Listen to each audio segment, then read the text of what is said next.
Yo, we are back with another video of some good old Invincible, and we're going to talk about issues 86 to 88, which covers the release of the Scourge virus for a second time. And man, this is so good how all this plays out, because at this point we start to see some of these characters' true colors and who's real and who's fake. Now, if y'all watch any of my little videos, we last left off on the agreement that Mark and Omni-Man made with Thrag for the Viltrumites to move on Earth, and since then, a lot has happened in the story moving forward. And before we get into that, make sure that you like and subscribe. I repeat, like and subscribe. Check this out. Now, the truths that Thrag made definitely came from his heart, and Mark catches up on Lost Time with Eve and others, while Nolan gets back with Devin and moves to Telescria, and also Mark's mindset towards these villains starts to completely change.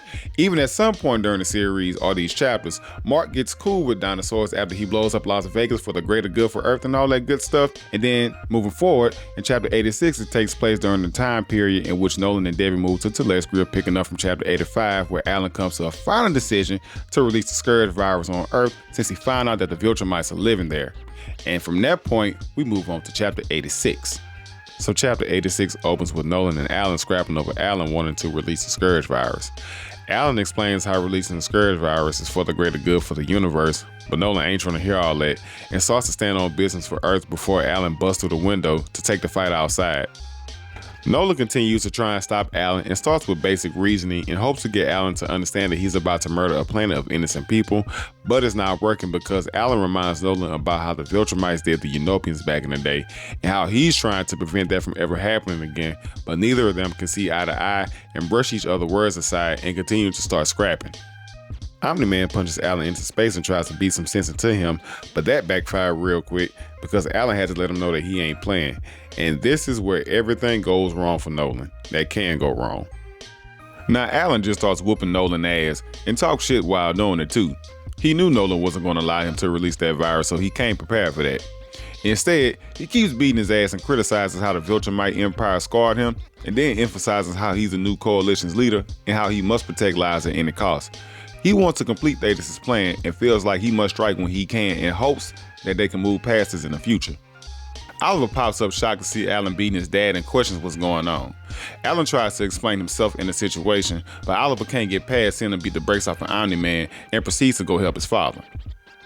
Oliver starts attacking and continues to explain his point, claiming that he tried to reason with Nolan, but Oliver kicks him in the nuts very disrespectfully, and Alan is in some real pain, questioning if Viltrumites even share the same anatomy. But Oliver does confirm that Viltrumites do indeed have nuts, and peeps Omni-Man coming for assistance, but gets confused as to why he stops. But it quickly becomes obvious when Nolan sees a coalition army locked and ready to kill him, leaving Alan relieved that they showed up while he continues to hold his nuts. Alan calms himself and uses his soldier's threat as a way to explain his actions. He claims that if he releases the virus on Earth, there's not a 100% chance that it will affect all humans and to consider what's at stake first.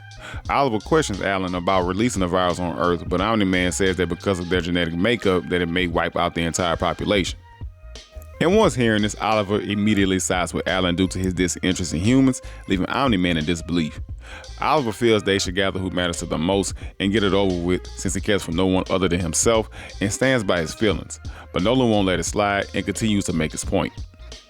Nolan believes he was no different than any other ruthless Viltrumite and that Earth has the power to change them just as it did him. But Alan isn't so sure it can happen the way Nolan says it can and questions if he's trying to save Earth or his Viltrumite brethren. Oliver gives his dumb ass 2 cents saying that what Nolan says is true about very few, but at the end of the day, the people of Earth are really assholes who are nearly as violent as Viltrumites, and I ain't gonna lie, he kinda low-key got a point. Alan gets fed up wasting time and orders his soldiers to restrain Omni-Man, while Oliver lame ass just stares, but Omni-Man ain't having that shit and quickly breaks free using his might. And as he escapes, he tells Alan once more that he will not let him follow through with his plans, but Alan says that it's decided, and here comes dumbass Oliver again, turning on his own father, punching Nolan in the face, and real talk, Oliver tripping because the way Omni-Man responded grabbing his neck was about to be a nice repeat from what he did to Mark. Nolan catches himself before he damn near kills Oliver. Alan comes through with a sneak attack telling Nolan that it's nice to see him change, but he still believes that he's one in a million and can't see any other Viltrumite changing. Alan continues to embarrass Nolan, telling him that his race is irredeemable and not to forget what's at stake, and also not to take this ass whooping personally before catching himself also. Alan then apologizes to Oliver because he knows that was hard to witness, but insisted that was the only way that he could subdue Nolan without hurting or killing him. But Oliver understands. Alan is confident that Nolan will come around to see things his way, and Oliver dumbass blindly agrees with hope. Alan then asks him to come to Earth just in case he needs help to restrain Mark before the two head off. Nolan makes his way back to Debbie beat the hell up and comes crashing through the window. Debbie is confused, saying that she saw everything and how Nolan betrayed her trust again, thinking that he was trying to take over Telescria, making this man's day even worse. Debbie keeps adding insult to injury, throwing them light punches, still in disbelief, until Nolan manages to tell her what's going on, and even admits that Alan's going to go to Earth to kill the remaining Viltrumites, but will also kill everyone else in the process. Nolan uses whatever strength he has left to tell David that he has to get back to Earth, and also how they must warn Mark before Telescria Task Force busts through the door, ready to restrain Omni-Man again. And that's going to be our conclusion to Chapter 86. Let's move on over to Chapter 87, where things get a little more intense. Come on. Alright, in the beginning of Chapter 87, we catch a random glimpse of the villain Omnipotence, of all people, and he's clearly glorifying himself being successful in victory. Apparently, he underestimated how powerful Earth's heroes were the first time he got slammed, but learned his lesson and came back stronger. And apparently he did, because we can clearly see the Guardians and got their asses handed to them laying in their own defeat because they really suck. Now earlier I mentioned Mark and Dinosaurs being cool, but they get that way because Mark breaks him out of prison to do good for the planet, making him a fugitive currently. But we see him and Dinosaurs come through late because Mark was digging tunnels and Dinosaurs neglected to tell him about what the Guardians were going through until things got really bad and out of control. When they arrive, they're instantly met with a punch by Omnipotence, and he starts bragging about his armies of dead enemies and how he's going to take pleasure in draining their lives. Now, he keeps getting his shine on, beating the shit out of Mark, and constantly talking, being very annoying, but we see Dinosaurs creeping up in the background. And Dinosaurs puts an end to that real quick and bites his head off completely, releasing all of his body's energy, which causes a massive explosion. And this explosion is more than enough to blow Mark and Dinosaurs across the land. Mark takes a minute to gather himself before Dinosaurs picks him up, and they check to see if each other is okay before realizing they're surrounded by the Guardians of the Globe, since they are on the run. Robot apologizes and insists that he must arrest Mark and Dinosaurs since they're fugitives and orders them to surrender. Mark sarcastically asks if he's kidding and tells them they should be thanking him since they just saved the world. Robot says that saving the world might grant Mark some leniency, but their past actions can't be ignored and they must be detained. Mark says that shit ain't happening and flies away real quick. Mark comes home to a pissed off Eve and starts explaining himself. Mark apologizes for leaving Eve alone for so long since he knows the government has been watching their house. Eve reveals her shock to see Mark working with Dinosaurs, but Mark tells her that what he did in Las Vegas was wrong, but in the overall grand scheme of things, he knows he's correct, and in fact, he's changing the world. He says they're helping people on a larger scale, and that he's helping them change the way that he carries out his plans. Eve wants to know why Mark kept her in the dark for so long, knowing that she could help him. Mark says he doesn't quite trust Dinosaurs since he doesn't know much about them, and that he understands the risk that comes with helping him and that he'll stop if necessary, but Eve doubts that he can.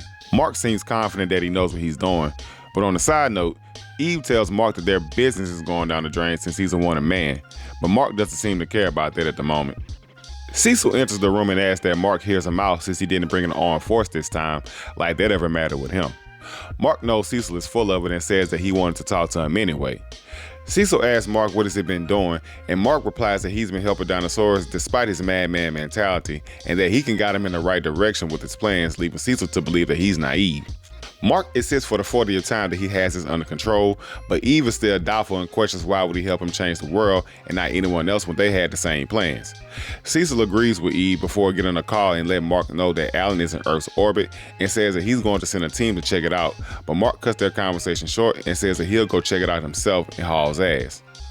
Mark flies out to space and finds Alan and Oliver, and he gets excited to see Oliver since he hadn't seen him since the war. Mark is glad to see his little brother in one piece, and Oliver tells him how he was treated and healed. But Alan makes it clear to Mark that they're in Earth's orbit to complete a mission. Mark asks where his parents are, but Alan says they remained on Telescria and starts telling Mark about his plans to release the virus. And as expected, Mark is pissed and asks Alan if he's lost his damn mind. Alan starts to plead his case about how the Viltrumites has committed atrocities and how Mark should consider helping him, with Oliver co-signing like a damn lame, thinking that releasing the virus will fix everything. Mark ain't buying it though, and asks Alan how is murdering the people of Earth any different than what the Viltrumites did to his people. Alan responds saying that the Viltrumites will rebuild their numbers and resume conquering the universe, and more people like his will be pushed to extinction, making Earth a worthy sacrifice to get rid of the Viltrumites. Mark catches on and asks Alan if his dad ain't there because they couldn't see eye to eye, with Alan agreeing, admitting the truth, and asks Mark why can't he see the bigger picture also. But Mark stands with his father and tells Oliver about himself in the process, but Alan is ready to complete his mission. Mark punches Alan saying that he knows that he can't let him do this, and that deep down inside, Alan really wants to be stopped, even though Alan disagrees, and look at Oliver being stupid in the background. Mark pushes Oliver and tells him that he needs to help him stop Alan, since he knows that they're about to murder innocent people for no reason, but Oliver says that this isn't about them. Alan agrees with Oliver and tells Mark that this has to be done now, and that he must trust him to know that he's doing what's right, punches him in the face, and asks him if Nolan couldn't stop him, then what chance does he have? And he might have spoke too soon, because Thrad catches Mark and says that he got his back, getting Alan's mind right real quick. And there it is. We're going to end this right here and call this little video part 1 with chapters 86 and 87. And let me just be honest, I really don't like Alan sometimes. I know he's a fan favorite, but he's also a selfish ass snake, corrupted and brainwashed by Thetis. And yeah, he makes some points when you see things from his perspective, but he's still a damn buster to me, and I can't stand his one-eyed ass. But swing through next time when we discuss chapter 88 to see how all this plays out if you don't know already. And until then, holla at your boy Saucy. I'm out.